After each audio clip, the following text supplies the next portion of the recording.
અમરેલીમાં સતત કમોસમી વરસાદ વરસી રહ્યો છે ત્યારે અમરેલીના લાઠીમાં જે વરસાદ છે તે આજે ફરી દસ્તક દીધી છે। અમરેલી જિલ્લામાં ફરી બરબાદીનો વરસાદ ખાબક્યો છે।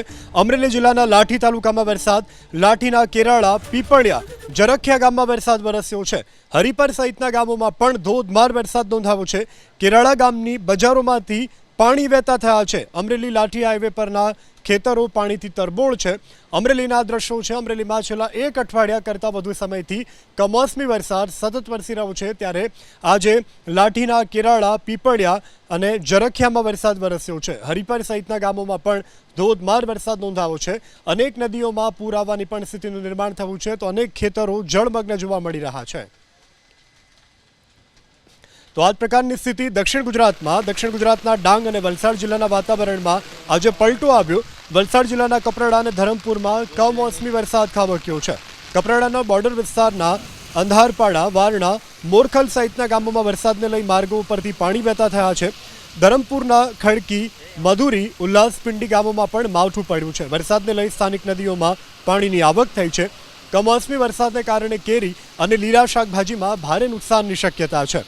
તો આ તરફ ડાંગ જિલ્લામાં કમોસમી વરસાદ વિલન બન્યો છે। લગ્ન પ્રસંગે વરસાદ વરસતા મંડપ પલળી ગયા છે।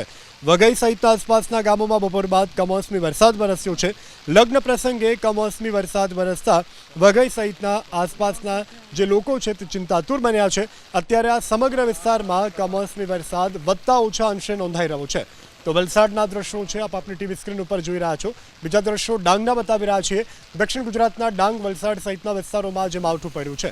ડાંગમાં એક લગ્ન પ્રસંગમાં વરસાદ વિલન બની ત્રાટક્યો છે તો બીજી તરફ વલસાડમાં પણ વિવિધ વિસ્તારોમાં વરસાદ, ખાસ કરી આ વિસ્તારમાં થતા જે બાગાયતી પાકો છે તેને પણ વ્યાપક નુકસાન। તો વલસાડના દ્રશ્યો આપ જોઈ રહ્યા છો। અહીં અનેક જગ્યા ઉપર વધતા ઓછા અંશે વરસાદ નોંધાયો છે। અનેક જગ્યા ઉપર રોડ રસ્તા ઉપરથી પાણી વહેતા થયા છે તો લગ્ન પ્રસંગમાં વરસાદ વિલન બન્યાના પણ ઠેર ઠેરથી દ્રશ્યો સામે આવ્યા છે।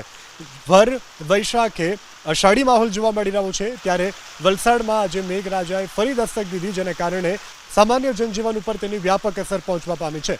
ખાસ કરી શાકભાજી, ઉનાળુ પાક અને કેરી સહિતના પાકોને વ્યાપક નુકસાન થયું છે। તો ગુજરાતમાં વહેલા ચોમાસાનું આગમન થશે, આ મોટી આગાહી હવામાન વિભાગે કરી છે। રાજ્યમાં સમય કરતાં ચોમાસું વહેલું બેસવાની સંભાવના છે। અંદમાન નિકોબાર ટાપુ પર ચોમાસાનું આગમન થઈ ચૂક્યું છે અને હવે કેરળમાં પણ 27 મે સુધીમાં ચોમાસું દસ્તક દે તેવી સંભાવના છે। સામાન્ય રીતે ચોમાસું 1 જૂનની આસપાસ કેરળમાં દસ્તક દે છે, પણ આ વખતે 5 દિવસ વહેલું ચોમાસું દસ્તક દેશે અને હાલ હવામાન વિભાગે પણ આ અંગે આગાહી કરી છે। એક જ કારણ છે કે રાજ્યમાં ચોમાસાનું વહેલું આગમન થઈ શકે છે। રાજ્યમાં છૂટાછવાયા વરસાદની સંભાવના હવામાન વિભાગે વ્યક્ત કરી છે।